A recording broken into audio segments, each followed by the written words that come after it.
So welcome back, everyone. Thank you for being prompt and joining us back here. So I hope you had a refreshing break and feeling energized now for the next session. And I'm hoping you guys have completed the passport quest context. If not, then you still have time to do so.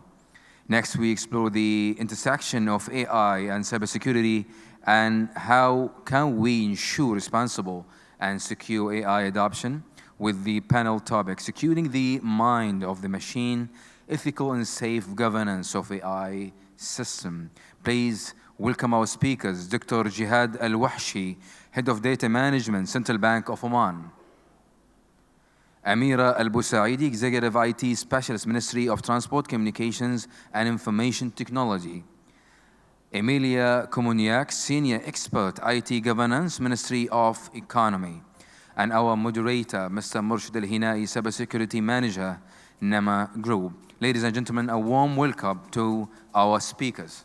Assalamu alaikum wa rahmatullahi wa barakatuh.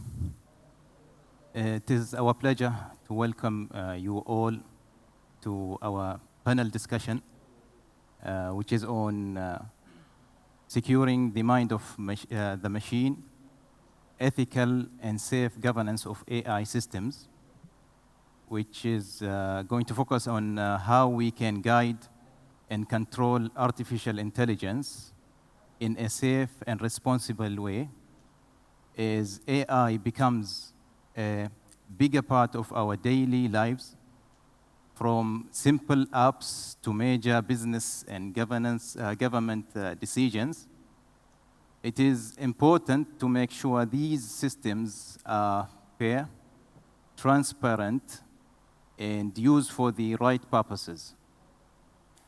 Good governance means setting the clear rules and principles for how AI should work, protecting people's data, preventing misuse, and building trust so that technology continues to empower people and communities in positive way. During the previous panel discussions, we have noticed, and going around the hall, we have noticed everybody is talking about AI, artificial intelligence, which is the current and a hot topic. To expand more and to go one level above, basically, is to focus on the governance, inshallah. So to kick off the discussion, I would like to start with the first question with Dr. Jihad Al-Wahshi. Dr. Jihad, how can effective data governance practices ensure the safe and ethical use of AI models in organizations, particularly within financial institutions? Assalamu alaikum. Thank you so much for these good questions that you connect the dots together now. You connect the AI with the data, and definitely once we talk about the data, we are talking about the fundamental components of the AI development. Previously, most of the people, they think about the AI in isolation from the data. But in fact, actually, it is about AI and data, or data and AI. Because the data is the enabler for the AI. So effective data governance framework is the foundations for ensuring ethical and safe AI. Because having good quality data is a key or essential for ensuring to avoid AI biases, first of all. So if we talk about, by looking to the DAMA wheel, DAMA, which is Data Management Association Framework, which is one of the global framework used to govern the data, you will notice that InfoSec domain is one of DAMA wheel components. So that's give a signal that data governance is a key for ensuring a good quality data and ensuring that data is secure. Now, talking about the financial institutions, for example, we are dealing with sensitive data, indeed. And AI is built on these sensitive data. So it is important for the banks and financial institutions to ensure that AI is developed in a way that ensure, fairness and safe AI. By looking to the data management lifecycle, data collections and the source of the data is a key. So before we think about the even AI development, we need to secure not only the mind of machine, we need to secure the mind of AI developer by ensuring that developer is having a good understanding about the ethical guidelines, AI ethical guidelines, and data management policies. So this is number one. So it starts from the developer himself. So it is a combination between people, processes, and technology together. So data is important, and data should be in high quality before you think about the AI development. Excellent, excellent. This, I believe, reinforces the say that data is fuel. Yes. Okay, moving on to other question is, this is to you, Mr. Amila. How can organizations and governments embed ethical oversight, accountability, and compliance into their AI adoption strategies? Thank you, Vishal. It's a good question. Actually, half of the question, we got the answer from Dr. because he was explaining the... It's on. Yeah, it is actually, he already given the answer for this specific question because actually when it comes to this specific topic, yes, it has to be, technology has to help to the people, not the vice versa. Yeah. For this one, main thing what we have to do as a government or any organization, we have to establish a baseline ethical AI policy.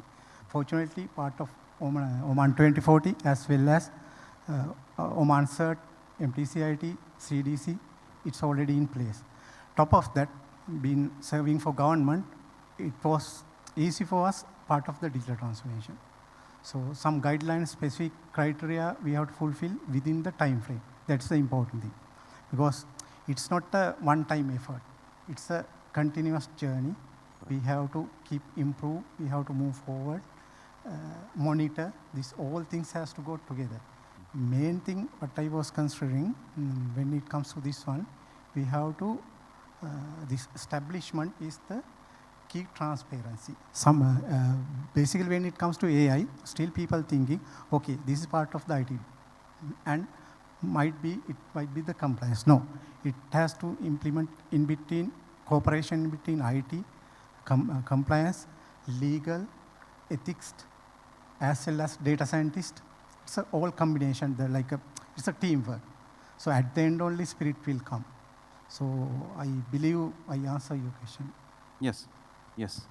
So basically, we can highlight saying accountability is very important. It's actually, for instance, I will tell one simple example. Yeah. When it comes to, let's say we are going to use the one AI solution. Yes. It might be impact on the human, the citizen. So when we are doing this transparency work, rather than legal, this whole team, we can include one representative from that effective community. So that way we can build the basic AI model based on the trust. Yes. So basically roles, Rasi can help us also. Definitely it will help. Rasi's roles, what is that? Responsibility, accountability, yes. Consultant and informed. Thank you. Amira AlBusaidi, how can sandboxing environments be used to safely test AI models and prevent potential misuse or unintended consequences before deployment? Yes. Now, sandboxes is solving the problems that may appear here and here. The concept of sandbox that there is a safe environment with the specific constraints that the regulator or developers will work on, so they can test the AI solution in a safe environment with limited data access and also within predefined scenarios.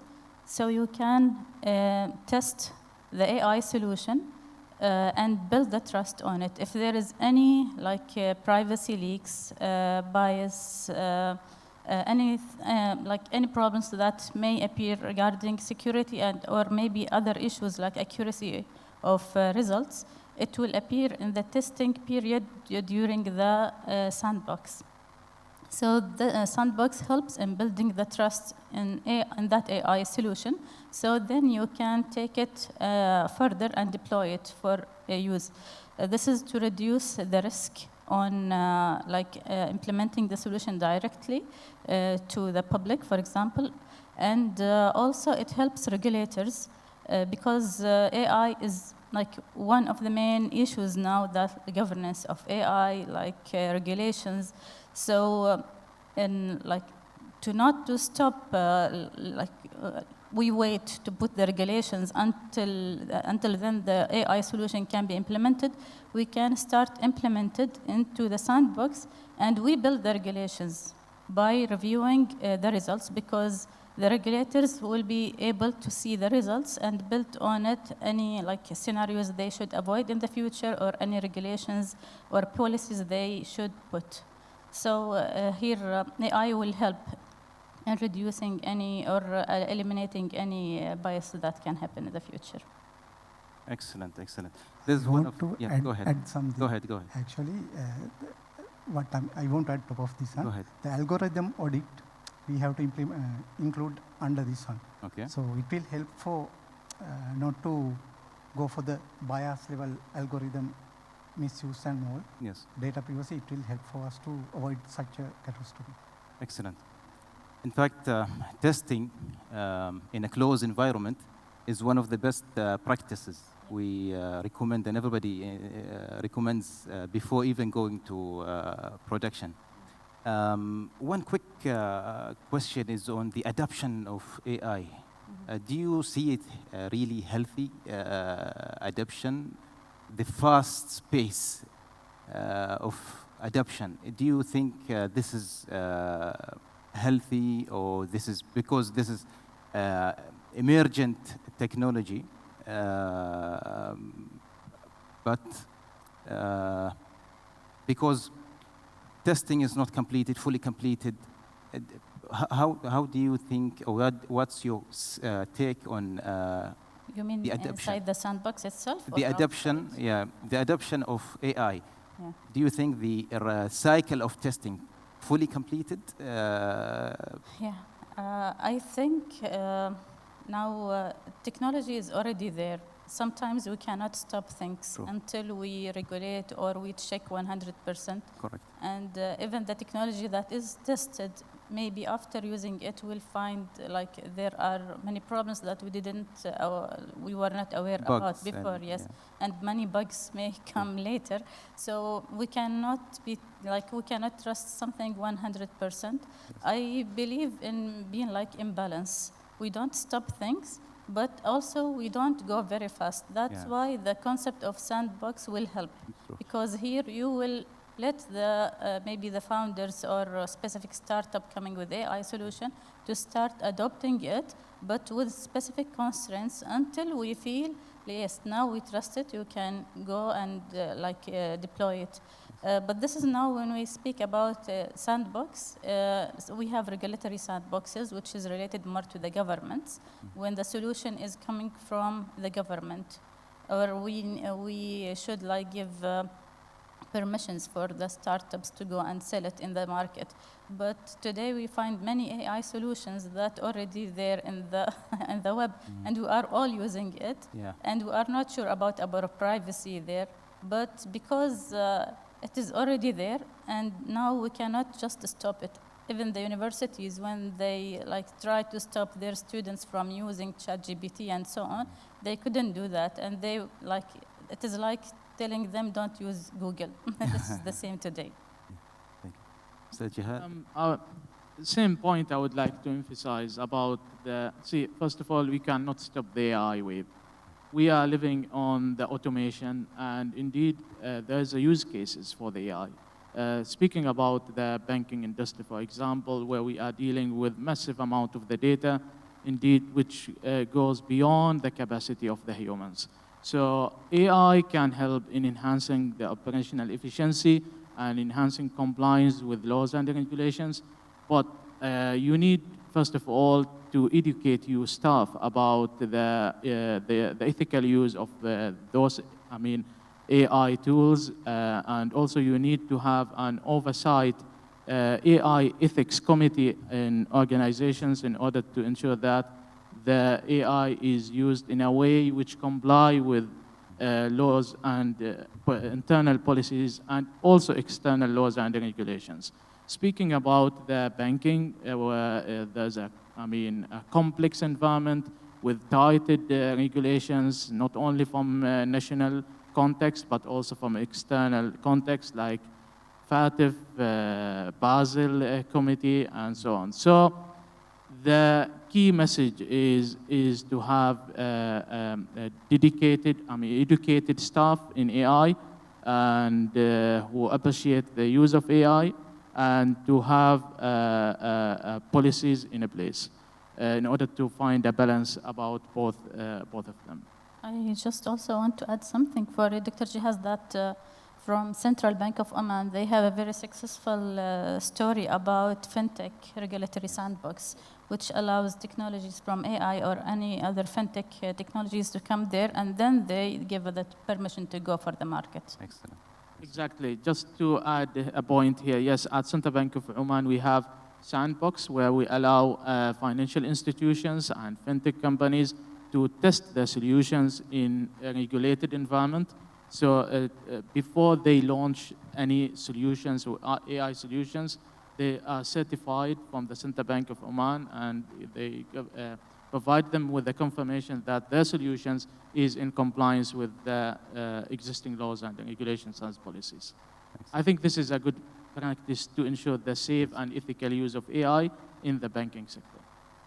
True, it is.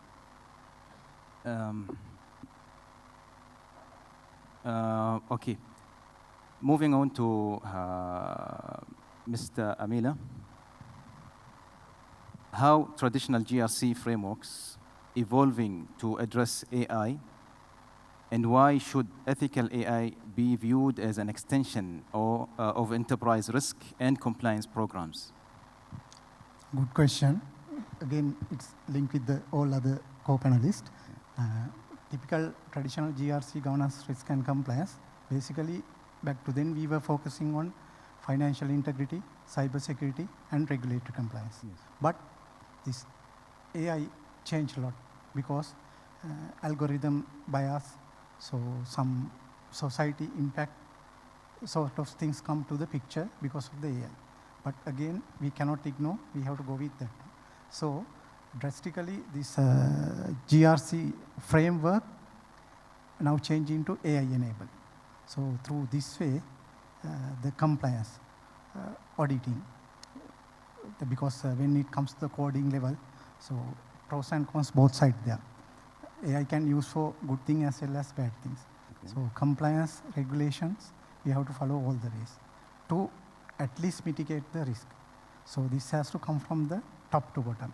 Yeah. And what we can do to reduce the risk, we have to keep monitoring, compliance, updating. Because main thing why I want to tell this one, this is drastically changing. We don't know the future, we cannot predict, but we have to go with the flow.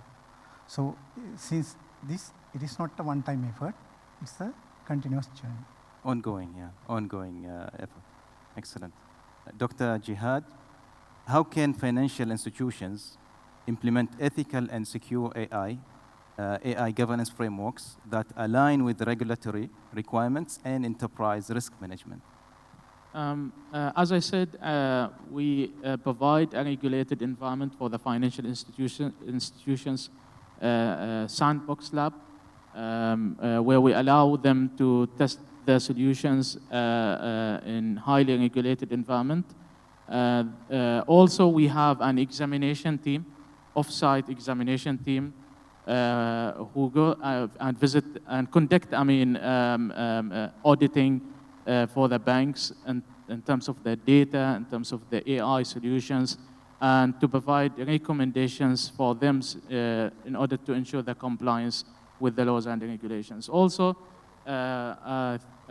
Omani banking associations, they help in providing workshops for the banks, ensure the collaborations between financial institutions and the regulator, like Central Bank of Oman, where where they allow them to discuss any concerns, any topics in a friendly environment to close the gaps between the understanding, because sometimes Central Bank of Oman, they issue regulations, but the banks, they interpret the regulation in a different way. And by having workshops, regular workshops, they ensure the understanding are equal across all the banks and financial institutions. Also, we are dealing with international organizations like FATF, Financial Action Task Force, IMF, where they visit banks and provide a recommendation for improvement.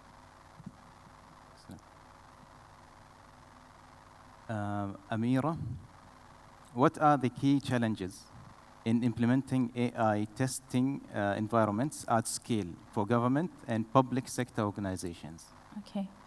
When we say at scale, it means like different organizations from government or private sector should use the same AI sandbox, for example, or AI infrastructure.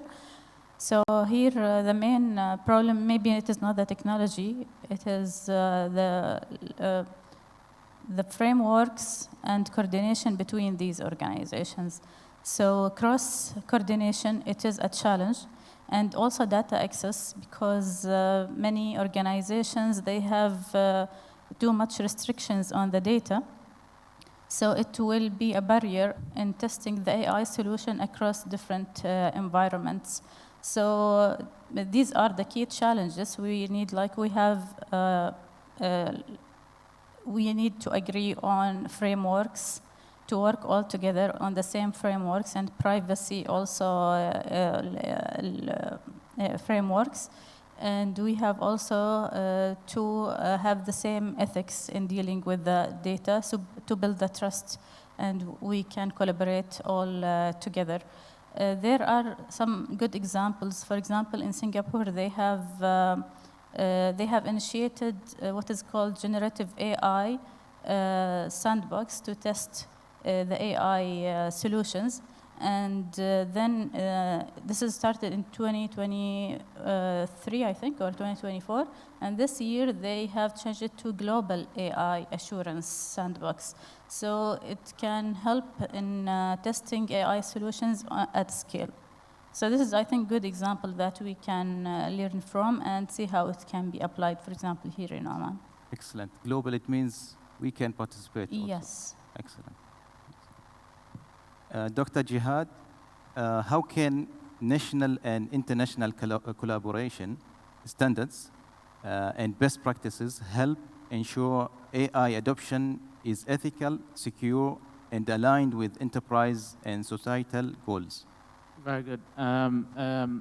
As I have mentioned, DAMA, for example, DAMA, which is Data Management Association International, which is one of the well-recognized organizations which provide a comprehensive guidelines for organizations in not only in data, but also on the use of the AI and automation. So it provides you as a shortcut instead of starting from scratch. It provides you with foundations which can be customized and extended and applied in any context. As you know that MTCIT has launched the National Data Governance Framework recently, which adopt the same principles of DAMA and customize it to fit into Omani context. And I found that framework is customizable, and any organizations with any maturity level, they can follow the steps and adopt it into the organization. But however, it is one size does not fit all. What is fit one organization, it does not necessarily fit other organization. Speaking about the financial sector, where we have sensitive data, a lot needs to be enhanced, more modification needed. So this is the importance of following, international standards. It gives you the foundation, provide you with the foundations. And yes, as I have mentioned, we are dealing with international organizations like IMF, FATF, where they publish use cases and case studies. So it helps you to learn from others. Instead of closing, working in isolations, no, it helps you to learn from other contexts. Excellent. And I totally agree with you that there's no size fits for all. But at least a good point to start from. Mr. Amila, what steps can organization take today to ensure their AI governance structures are both ethically sound and business aligned? Actually, as we discussed earlier, the baseline, each and every organization basically have their own policies. Yeah. So for this ethical AI also, they should have something. Top of that, government has to keep baseline. So it will be organized by within the country. Top of that, the main thing which I seen, for example, take any organization IT policy. We have a policy, we have a procedure, but when disaster comes only, we are going through the policy because we are not following. But we cannot do this one on AI because it will be a catastrophe. What we have to do, we have to keep monitoring, updating, keep going on. Top of that, we have to follow the policies, procedures. When it comes from the top to strict policies and policies, we will go by the flow. Future things will change. That's the reason where algorithmic audits, then as the doctor said, some, even though NIST, some GRC policies and all changing gradually. So at the end, it will come as a mandatory. So that's why we can move forward, any organization. Excellent. So the take here is start, use, enhance, keep and continuous monitoring. It's a continuous journey. Ongoing. Yes. Ongoing. Nice. Amira, in what ways can sandboxing help detect biases or ethical concerns in AI systems, ensuring outputs remain fair and trustworthy? As mentioned, in Sandbox, you are requesting from the technology provider to start deploying the solution, the AI solution, in specific constraints. So he will, for example, the company that is developing that AI solution will not go and deploy it directly and be used by public without going through the sandbox before. In the sandbox period, any bias will appear there, will show there, and you can solve it from there. Any privacy leaks that can happen, any problems regarding the accuracy, for example, or any like situational that it should be risky on the users, it will show there. So you can report it back for the developers, and they can work on it to resolve it. After that, after resolving that, the regulatory organization implementing the sandbox can give the exit scenario for this company, for example, that they can go now to the market and start using the solution, or asking them to work further on the development and resolving issues, or it needs to work more in regulatories and policies that raise the trust on that solution. So here it is more fair for the technology developers and also fair for the users, so it will not harm them later. So this is the main concept of the sandbox, is to reduce the risk after we're going to for public. And as I mentioned before, there's like many similar sandboxes working on this. We have in the region, in GCC region now, for example, in Saudi Arabia, they have for technology specifically, in the Authority of Space Technology and Communications, they have a sandbox for AI and these solutions. And also in UK now, they have launched what is called Growth Lab. It is working also for AI solutions, to not stopping them, and also to work from regulatory side in the best way, which we can say like make it more fair for the citizens later. Excellent, excellent. I think we have less than a minute to summarize overall the discussion. We have the panelists focused, provided their insights, mashallah, into the governance of AI, and there are frameworks readily available, and it's advisable to start from there, and then customize according to the environment based on the context.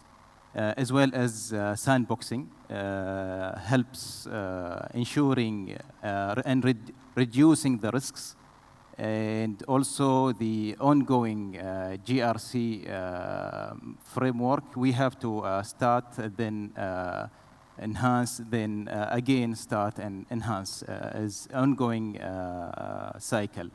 With that, we have reached to the end of our panel discussion. Really thank the panelists for their insights today, and the organizer also, and for the audience, and that's all. Thank you very much. Thank you.